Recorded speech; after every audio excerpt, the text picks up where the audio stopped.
Hello, my name is Michael Savoldi. I was a farrier science instructor for the animal and veterinarian sciences at the California State Polytechnic University in Pomona, California. I was also the resident farrier for the W.K. Kellogg Arabian Horse Center located on the Cal Poly campus. What a great job. 30 years. I enjoy it every day. It's fun to have a job that you can consider your hobby.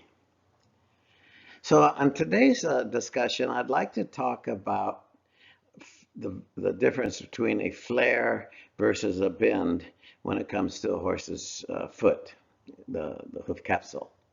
So we'll look at deformation in the hoof wall. So our question is, what do you see? Well, it's obvious that this happens to be a horse's foot. It is a necropsied leg because we need to dissect it, and this was used for demonstration purposes only. So what is our discussion? I'd like to talk a little bit about the flare or a bend. What is this? We see it all the time, and it's typically referred to as a flare. So let's try to explain the difference between a flare and a bend. We'll start with just a straight object, and we can visualize that this could be a hoof wall on the horse's foot or capsule. So the definition for a flare is it gradually becomes wider at one end. And then we can look at a bend. If I take this straight object and bend it, we'll return that as a bend. It's kind of obvious. So, wall angle. A lot of horses are measured, wall thickness is measured off from the bottom of the foot. Well, let's consider some factors in this measurement because they could be false measurements. If we should just have a straight object and then cut the bottom of the object off, then our cut, distance of our cut will be the same as the wall. We'll refer this as a hoof wall. If the hoof wall should have an angle and we cut the bottom of it off, then the cut would be increased. There will be a greater distance on our cut versus wall thickness. So the lower the angle, the longer the cut. And this is really what we're referring to. So you have wall thickness as one issue, but thickness of the wall based on angle of cut is another issue, and that's primarily what they're measuring if they measure off of the bottom of the foot. Hoof wall length. So those would be false measurements when it comes to wall thickness. And then we can have a foot with a flare or a hoof wall with a flare. Is this possible? Yes. What happens is when heels get, well, depend on the moisture content of the wall, maybe how dry or hard the ground is, and the amount of use the horse is being used, action that the horse is being exercised. So a good example is horses that are trimmed with length of wall in the heel. They stand the capsule up. That horse, it can be quite possible when that foot lands, it's going to land on the heels first. And then depending on the speed, it can slap the toe onto the ground. You'll actually hear a little slapping sound if that's occurring. Well, under the right conditions, that can push the wall up into itself.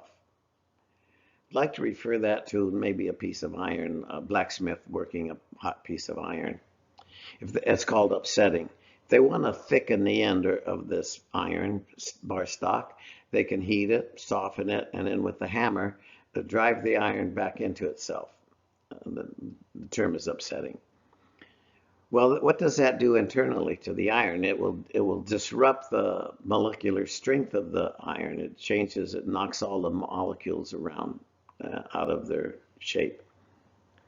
So to bring that shape back, we have a procedure called annealing. We put the iron into the fire, we heat it up, we bring it out and let it cool down slowly, and that will rearrange the molecular strength of the iron and realign the molecules. Well, if you think about a hoof wall similar to that, If it's being upset, if the tissue is being driven back into itself, that can change the shape of the cells. And it can disrupt the cell. They can shift, the cells can be shifted around a little bit. So is it possible, if I could use the term, anneal the wall? It's not the correct term, I would not believe. But to get the wall back, to rearrange the shape of the cells and the structure of the cells, we can take the ground force off, change the way the foot lands, and let the foot grow out without ground force, the hoof portion of the wall. And the new wall, the new growth, will be back into alignment, and cell shape would be more normal looking to the cell itself. So now we need to go into talking about the white line and the wall, because the white line is extremely important. Major things can happen when it becomes stretched out or under tension. So with this cartoon, we can identify as different layers. So we have the red is the dermal lamina. The next layer is the epidermal lamina. And then we have the sole body, or the epidermal structure. Now, dermal lamina is sensitive. I could say very sensitive. It has arteries and veins and nerves. Epidermal tissue is non-sensitive. Then we can add the white non-pigmented inner wall. There's different parts to the wall. So the inner portion is non-pigmented. The outer portion is pigmented. And then we can look at our white line, or the yellow striated laminar region, referred to as the terminal lamina. Again, I can't emphasize how important it is that we protect this area. And then for verbiage or terminology, with this, where the sole interfaces with the white line and the hoof wall. See, the white line is soft material, and so it's subject to movement, either by the wall moving away or the sole bending down and outward. So stress found in the terminal lamina. So if we should happen to put weight on the sole, that will pull the sole away from the wall. A good analogy is setting in a hammock. The hammock will sag and the ropes will get tight. And that's what's occurring here.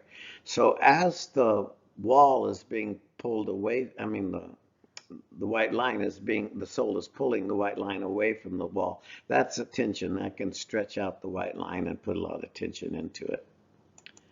And then the negative effects to this is the terminal lamina will increase in its vertical depth. In other words, the distal border, distal means farthest away of the body, so the distal border will become irritated right in this area. And the natural body function is to protect it. If it's a tissue under stress, the body will send signals and protect that tissue. And so we have a scarring effect like you see developing here. So that's just nature's way of protecting itself. And the drawback to that is that the dermal lamina will decrease in its vertical depth. So what are we saying? We're saying that as the scarring occurs here, the vertical depth of the white line will increase.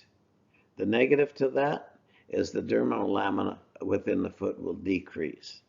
And as time passes, the foot will slowly get shorter and shorter.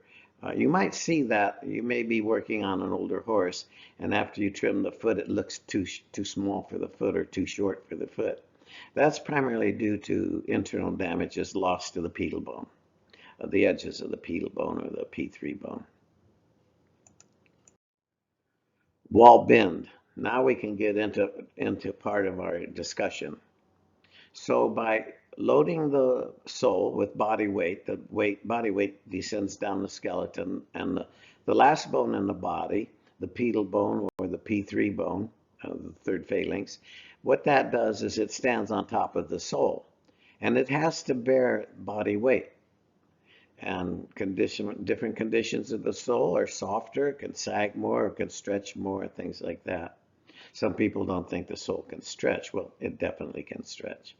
And so can the white line. And that's what we see occurring here. Well, there is another function here that interferes with our stretching of the white line, and that's length of wall, ground force reaction. So we can see that length of wall lifts the sole body, or the sole, off the ground, further off the ground, which creates a space. The more this space exists, then more influence the sole can have from descending loads and recoiling. That movement will increase with this space. And between the two forces, the ground force and the sole descending, we can have a double pull to our white line. So it can broaden in its morphology. Morphology is the shape, is the study of shape. And this is a good example of a prolapsed sole shearing the white line. So we talk about the white line is this yellowish looking tissue. So if you notice, the angles of the sole move into the white line, a decent angle coming here or to our arch, and then the white line, the wall has been trimmed to the white line. So these are all on the same plane. But what we see occurring here is because the sole, the sole plane is sinking or falling out of the foot, the white line is below the sole plane. That's what we're looking at. You can also see some rounding here. When the bone pushes, like the edge of your hammock, as you sit in it, the hammock will somewhat wrap around your the area that you're sitting on, and that's a nice way to put it. And then in the horse's foot, when the sole wraps around the bone, then we have irritation to soft tissue. Once that irritation can become inflamed, and then an inflammation to the P3 bone means pelosteitis. So we'll start losing bone, and that's why the hoof capsule over time gets shorter and shorter, is through bone loss. The terminal laminar white line. So we need to discuss this area a little bit. So we see a stretched white line coming in this direction. And here we can see a flare developing to a white line. You see, when this pulls, since the white line is fairly soft, then it can stretch out. So we can have a wider portion to the white line on the bottom, and or the distal border, distal meaning furthest away, and then we have on the proximal border, which means closer to the body. So in those cases, the white line is stretchable, and it can tear or shear and break apart. And this is a good example. Here we see the body weight, which would be the skeleton loading the top of the sole, pulling the sole away from the wall, and we're increasing, getting wider right here. If we look at the white line here, we can see that it's wider than a normal type of white line. So the load, internal load here, is pulling the sole away and stretching the white line, and that's what we see in this area. We also see the effects of shear on this side of the foot. So this is damage, tissue damage, and in time this can just progressively get worse. We need to address these issues in our shoeing practices. Our older textbooks really do not address any of these problems. So we're trying to move our industry into a more modern farrier science by using different methods as far as our shoeing techniques go to protect the internal structures of the foot. The materials that we use are going to add a little cost to your shoeing, but it is a good investment, because if your horse is out of work for a month because of a lameness, well, that's a problem.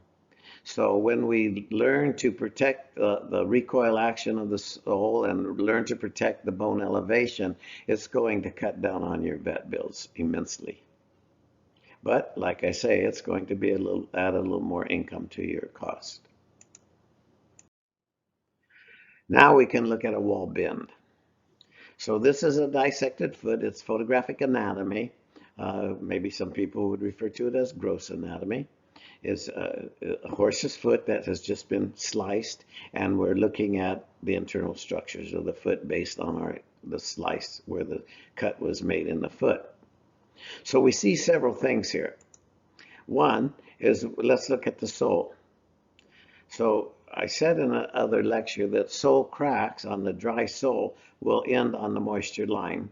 If they go beyond the moisture line into the epidermal sole, then there's usually more stress involved. So and the sole is made of several layers, and so as we thin through these layers, we can find the epidermal sole simply by finding the bottom of the crack. And we can see right here the moisture line that comes down through here and along here. Now, when the white line the wall grows beyond the moisture line, that starts to lose this strong bond. Here we have a strong bond to our white line. Now we have a weaker bond to our white line because it's going beyond the moisture. A good example is this side over here. We can see cracks in the excessive sole, or some people say necrotic tissue, whatever. I don't know if we could say the sole is necrotic tissue because it means dead tissue. So this would be epidermal sole. This would be tissue that's sloughing off.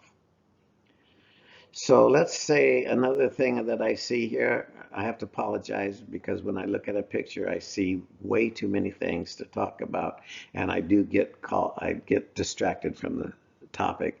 But I'd like to stay on this topic just for a second because it is important.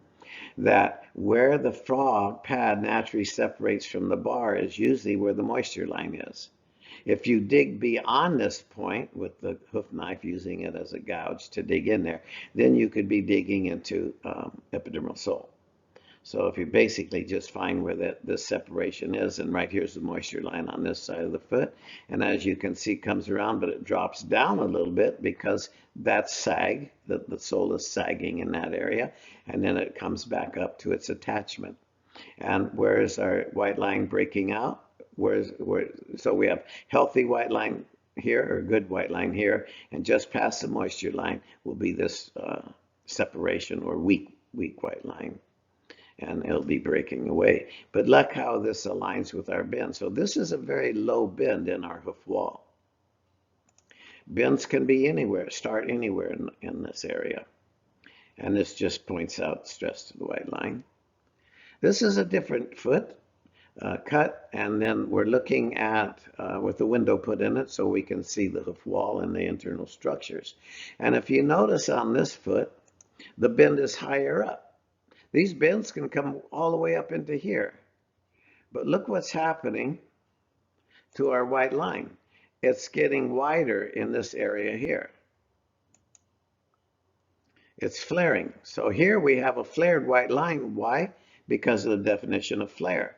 It's wider at one end than the other, and we have a good sound connection here. But because of this load that's causing this to sink here, and we see it even greater here in our moisture line, we're getting it's now separating and pulling the white line apart. That's not a good thing to happen because horses can get diseases within the white inner part of the hoof wall, which is called white line disease.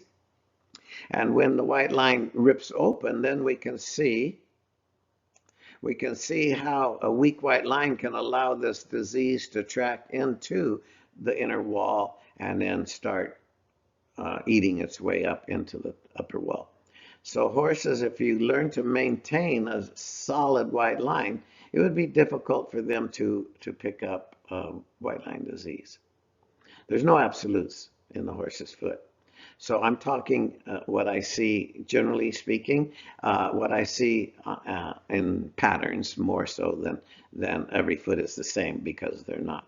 So we just accept the foot that we're working on as independently and do what we can to help that foot, because the other foot will be different and may have different problems.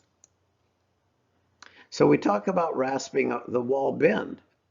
If we were to rasp this bend off, we're thinning the wall. Well, this is a low bend, so we're only thinning a little bit of the wall. We still have our white non-pigmented part of the wall. But the higher the bend, when we come up here. The higher the bend is, the more this will be bending outward. And now when we try to rasp this wall off, we can just shave it right down to the white line.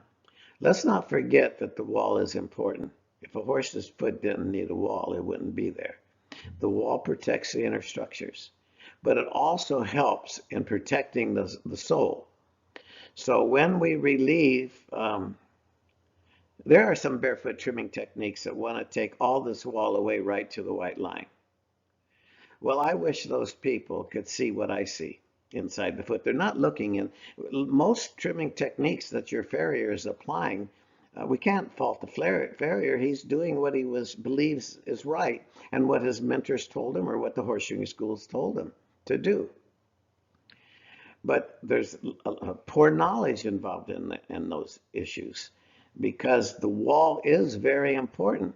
And if we were to bevel all this away, now the horse is standing on its sole body. That cannot be a good thing, especially if it's weak or a thin sole. The vertical depth of the hard epidermal sole can vary. It can be thick or thin. It can be diseased. It can have less circulation coming.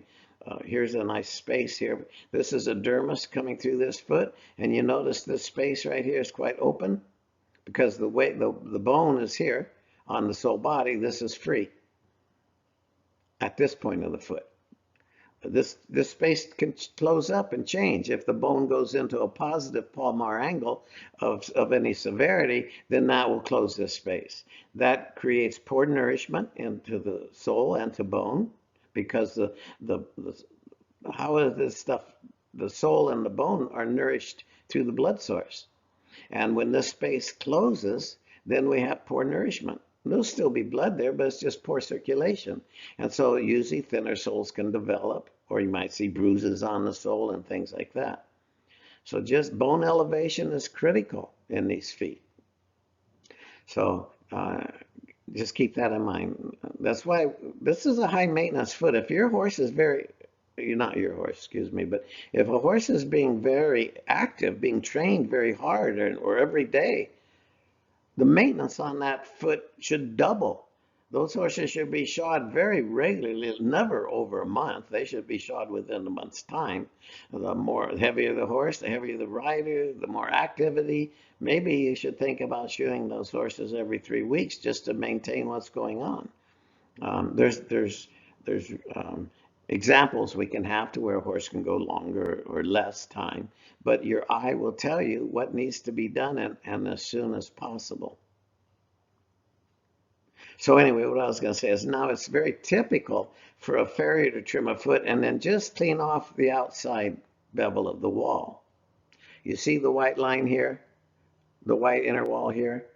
Well, it would be safe if you want to. The reason they do that is because that edge will chip up a little bit and it doesn't look very good. So they round it off a little bit. It doesn't take much rounding because in a week it's going to grow out and the wall has independent movement. So that outside wall can shift down and level off more to the shoe if it's not touching the shoe. The wall does have free-floating movement that takes place. I should be able to give you examples. I've done a few studies on that, but so that's why they clean it off. But when they get to beveling it all the way back to here, that's not a good thing for the foot internally. Now we talk about rasping the bend. If I were to rasp this low bend, we have now thinned the wall, but we still have some white non-pigmented wall. That's better than having no wall at all on this portion of the foot. Now, when we have a severe bend or a bend that's further out, when we rasp the foot, we're going beyond the white non-pigmented wall. We just eliminated it. So now we're right on the white line. We're treating the white line. Now, barefooters like to do this because when the wall grows out, it looks nice. Well, to me, pretty is ugly. Because for me to make a foot look pretty, I have to do things that aren't good for the foot internally. So we can mildly clean things up, but when people get aggressive, it's not a good thing. Farriers have trained horse owners to see this really beautiful looking foot externally. Well, Our industry needs to change. We need to start looking and figure out how to develop a beautiful looking foot internally. And so we're a long ways from improving farrier science, but I think we're on the right track. We keep working harder every day. A wall bending under. So here we have a wall that's bending under. What is it doing to the white line? It's compressing the white line. So now we could say we have a flared white line at the flare is here, but I wouldn't consider this a flare because it's actually the same size. It's the width it should be. But we could say it looks like a flare. But the wall is just migrating towards the body. If we want to put a window in the foot and examine this, we can see the damage that occurs when this tissue is compressed. This wall can move away from the wall and cause damage. I mean, move away from the bone and cause damage, or it can move towards the bone and cause damage. Look at the color of this tissue. These feet are cut. To get a decent cut, the foot is frozen. If I were to cut an unthawed foot that wasn't frozen, the cut would be very rough and it wouldn't be a very good looking model. Plus, I would lose information. For people doing research, I would suggest if you want to really look at the internal structures of a foot, you need to take the foot as soon as the horse is put down, for whatever reason. And if we're going to put the horse down, there's advantages for research then, if it's acceptable to the people that will allow us to do that. But that foot, immediately after it's separated from the body, should be put in a bucket of, oh man, I just lost that thought. What do they freeze semen in? It's like super cold water. I'll think of it here in a minute. In other words, and then immediately take it and put it into a freezer. You want to freeze, the point is you want to freeze that foot as quick as you can.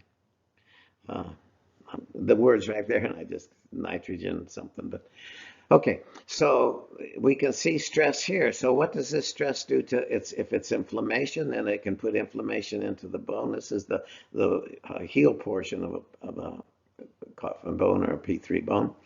And so that can cause inflammation, and then you see rounding to bone or bone disappearing.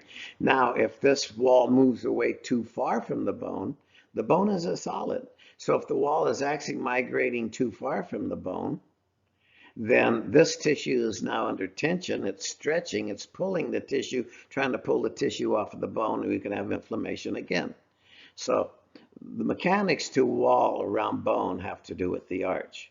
If I were to push down on this arch, that's going to move the bar outward.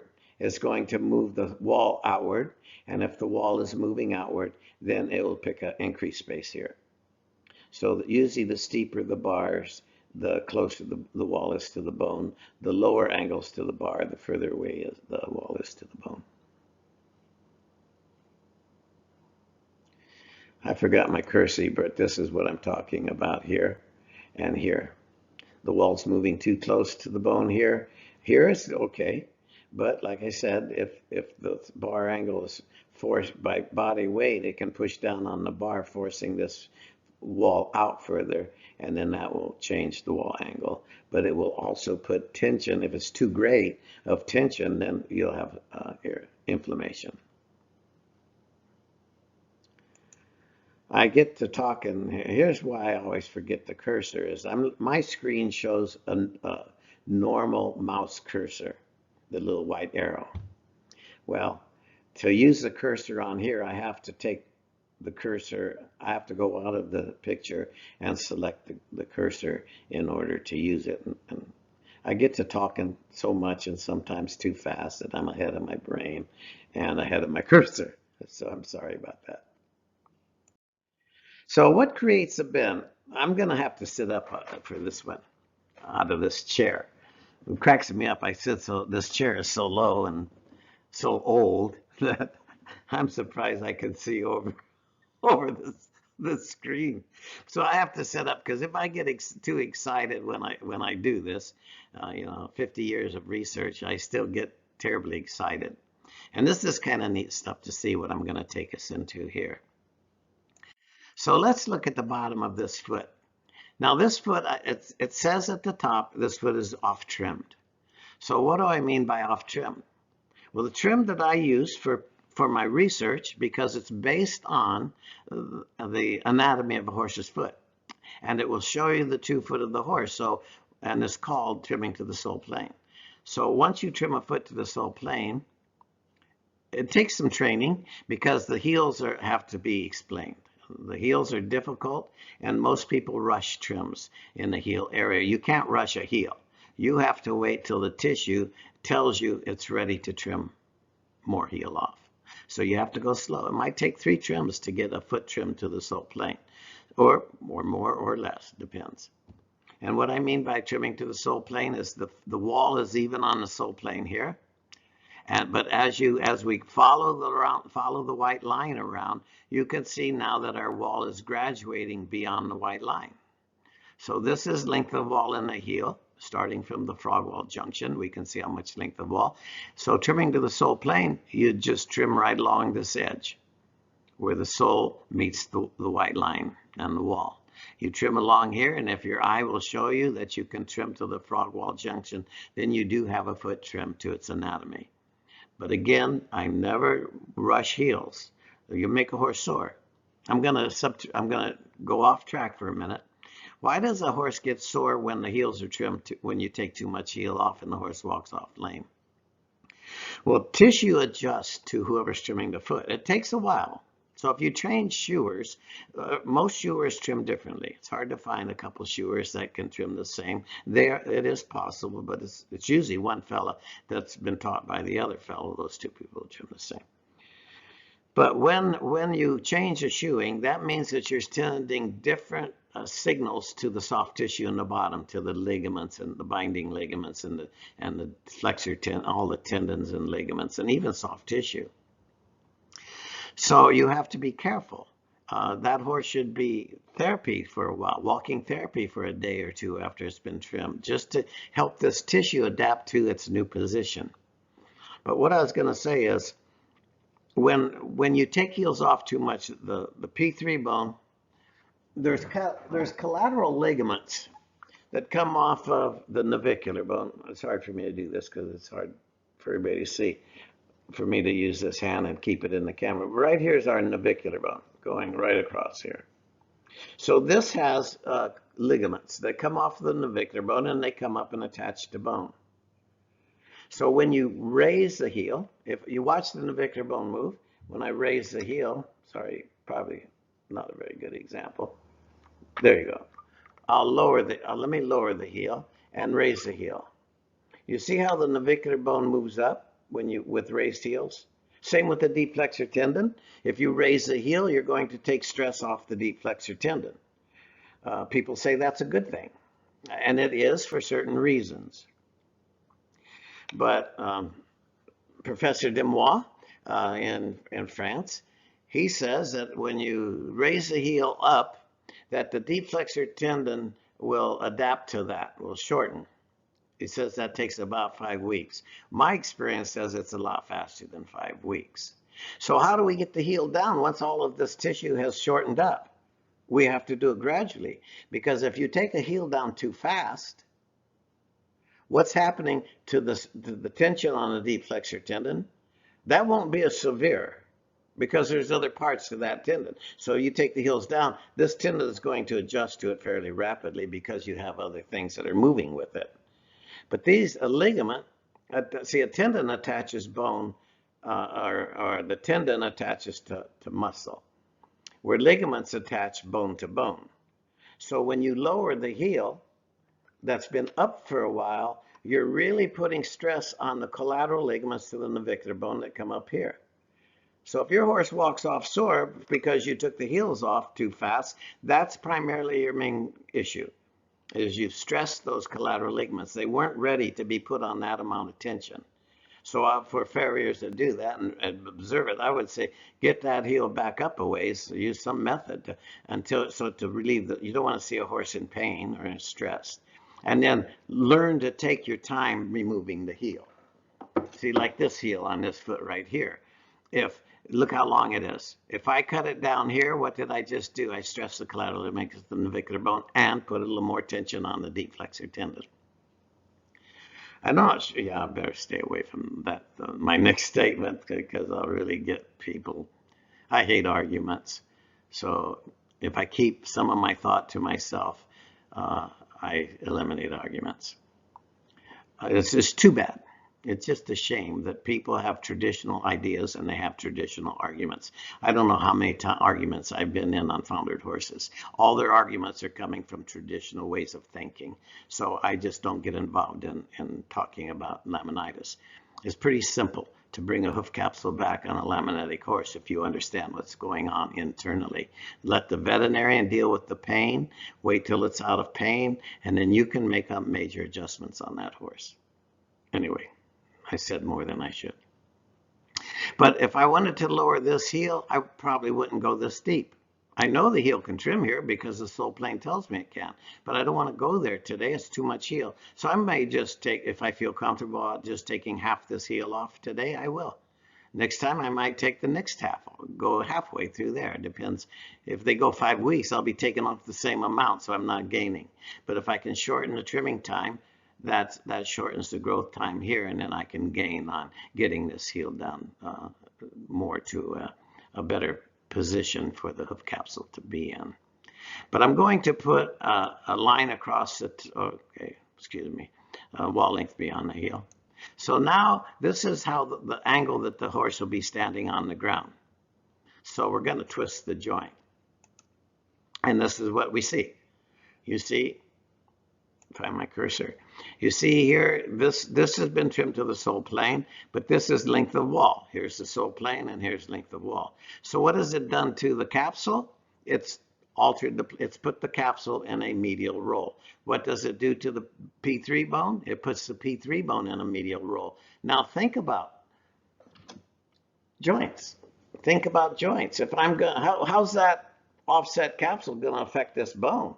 If I do this, what about all the tissue on this side? All these binding ligaments that I was talking about and all the tissue. You see? If I do this, I'm stressing a great deal of foot, especially when we go into motion, especially when we start going into descending motions. So what trimming to the sole plane does is it actually aligns bone to bone. It helps the bones. Now, you may not like the way the horse looks immediately because all tissue's been developed over time to hold everything in that position. But after 2 or 3 trimmings, you're going to see a complete different stance in leg alignment and bone alignment. It will improve on you, but it takes time. Nothing happens in a hurry on this poor thing, on these horses. You don't expect your sprained ankle to be okay tomorrow if you take do something about fixing it. It's going to take time for it to turn around. So what I would like to do is put some weight on this foot. Now you can see it's definitely off trimmed, and I'm going to put some weight on it, a few little extra pounds. Well, what I'd like you to notice for the very first movement that you will see, another unfortunate thing about this program I'm using is I can't go back on my slides. If this was in a normal PowerPoint situation, I can go back and forth, which makes it very easy to see. I have to live to work with what I have. So the very first thing you're going to see is this bone will push down into the sole. The bone will move, before I go any further, remember that all this tissue has been removed. So we have greatly weakened this foot. So it's going to move a lot more than what you're going to see here. But by doing this, it's always good to exaggerate things so we can see how it's actually happening. And then we'll back off on the exaggeration and then look at live animals. And you'll know it doesn't happen as quick as it will in this video here or this demonstration. But I'm going to load this foot and the bone will sink down, because it's body weight and there's not any material under this foot to prevent it from moving downward. It's going to move downward more on this side when the bone starts to level off, because once it starts moving here, you haven't controlled body weight. So this bone is going, it always tries to seek the horizon. If it was a skeleton, it would be standing on a horizontally plane P3 bone because that's the horizon. But we have tissue between the bone and the horizon, this block being the horizon. So we have tissue here that we have to learn how to deal with to control the movements of the bone internally. But the bone will push set down first of all, and you will see the bottom of this foot bend upward a little bit, because if you push down there, for every action there's a reaction. So you're going to see an upward lift to the wall. Once you notice this, you might start seeing it on horses, that this has a little bit of a upward, the wall will bend out just a little bit. And that's a product of bone loading and this curving. So I'm going to go ahead and load this. And watch this carefully. I can only do it one time, so keep an eye open. So here we go. 3, 2, 1, load. Did you see all that movement? I put a little bit of load on it. The bone sank in, dropped down, trying to find the horizon, and the wall bent up a little bit. Now, since the bone's not going to move much here anymore, I still have to load it because we haven't gone through our stride. So I'm going to start looking at this side. So the very next click I do, you'll see the bone shift here, and this will move out a little bit. Also keep an eye on this level here, on our plane here, because that shows you how much it's bending. So let's do it. I'll come back here and, oh shoot, I forgot my cursor again. I have to think, because I get so excited, I just rattle on and forget. Forget where my cursor is. But what I'm going to say is the next thing you will see is this bone will start settling over here because it's trying to seek the horizon. So what's wrong with trimming horses to have a horizontally plane P3 bone? It's actually beneficial because it gets rid of a lot of this movement. And trimming to the sole plane will give you a horizontally plane P3 bone medial laterally, unless the arch is collapsing on a medial side or lateral side. That's in another lecture. So I'm going to load this. So you're going to see this come out. You'll see the bone move down a little bit, and this wall will move out a little bit. We'll watch this at the next load maybe. So here we go. 3, 2, 1, load. Did you see that bone level a little bit and the wall come out? I really wish I could back it up to show you again, but you'll just have to maybe play it over. If you have this video, you can view it a few times. So I'm going to now, like I say, the bone moved downward and this moved out. Now I'm going to put another load on it to see how much this moves. So we're just increasing the weight of the load coming down onto our platform. Here we go. There you are. You see the walls picking up that bend. It's not a flare, it's a bend. Why do we know that? Because this angle changed.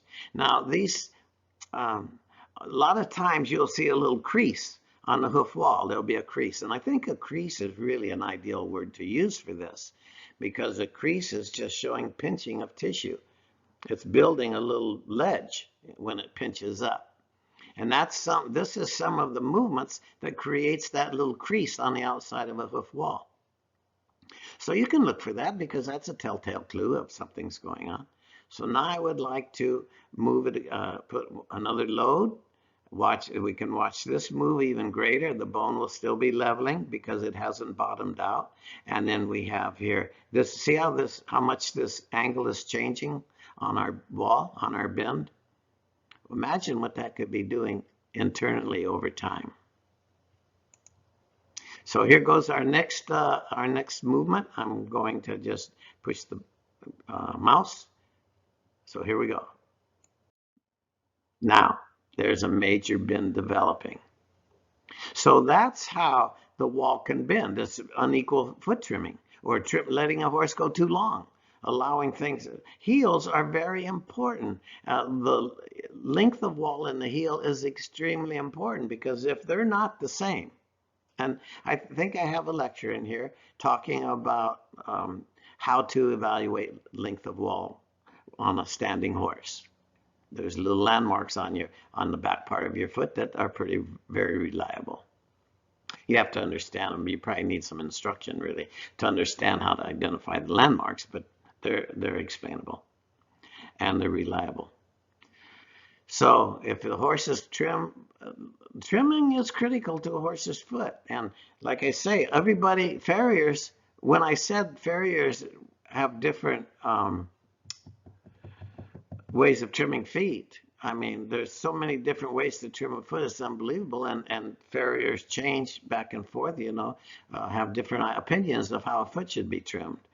And so whoever you hire is going to have his opinion or her opinion on how this foot should be trimmed. I wish their knowledge level would be able to understand this, but hopefully this is all pretty new. I've been looking at feet for 50 years. I don't expect things to change overnight. I've been talking, a few of the things I've been talking about now has been at least 20 years. I've been talking about certain things. And right now, I'm finally starting to hear a little rumble about some of this information. Farriers are starting to see feet improve. And so the change is becoming noticeable. Unfortunately, it's taken 20 years of my yabbering all the time for this to kind of sink in. So I don't expect change to happen immediately, but it's getting better, and so I think it's beneficial for the horse. So mistakenly referred to as a flare. So let's call it for what it is, a bend and not a flare, because we'll treat it differently. We now have an idea of what it is, and now we can set a goal on what we need to do to control the bend. So now we can look at a few other things here before we finish our conclusion. So it's what do you see? So here we see a wall bend. Remember we talked about these little wavy, crinkly lines that you see in here. Over on this side, you can really see the differences in how it's affecting the foot. Is bringing the toe way out here. See, this foot looks like it's toed out. If this was a right front foot, it would look like it's toed out. But let's look at the sole. The sole doesn't look toed out. It's this little lip that's coming over here. So I suppose with the knowledge that I have, I could come in and be a little scrupulous and trim this foot to the sole plane and tell you I corrected the toe. It's no longer toed out. You owe me more money. There is ethics in pricing. Sometimes some people get quite carried away with pricing. So just remember there are ethics. But this is the crease we talk about coming through here. And you can see what it's doing here. But look at our sole. Look at the shape of our sole. This doesn't always represent the true shape, but it's much better to check your foot off of the shape of the sole than as a hoof wall.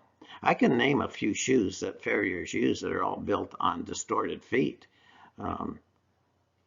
I don't need to name them, but that the design of the shoe is originally designed on a distorted foot. Just lack of knowledge of what the true foot looks like, and that's because farrier schools don't teach it. They don't know they don't really cover much about the internal structures of the foot. It's all external. That hard covering, we can do what we want with it. But if we look inside the foot and look at the soft, sensitive tissue that's fragile, we need to really think serious about some of the things we do. Now we can look at a little different view. So here's our bend, and then over here we can see the angle of the sole. You see this has a lower angle than this does. This would be a straighter wall. This would be a more angle to the wall. The white line has been removed off of this foot, so we're looking at the angle of the sole. There is a trimming procedure that will show you how to take the white line off. Internally, we see this bend occurring. Let me put the next one up. So when the bone sinks is pushing into the sole, this can round up around the bone and cause damage to the bone or pilostitis. But all of this is flexing outward on that bend inside the foot. If it was I just can't call this a flare. It's a capsule. The hoof capsule is flared because it's actually wider at the bottom than it is at the top. But we're not talking about eliminating the flare. We're talking about eliminating the bend, or how to manage that foot so it won't develop a bend. So, short and sweet. I hope I didn't rattle on too much or get too distracted. I really wish I could focus on the subject, but everyone that knows me knows that that's impossible. Just impossible. A good friend of mine once in a while will say, where is he? What is he talking about now? Because I'll just drift right off the subject with no time, without any thought about it at all. It's just exciting stuff to talk about. So I'm working hard to try to stay focused on the subject, but please forgive me if I can't. So thank you very much.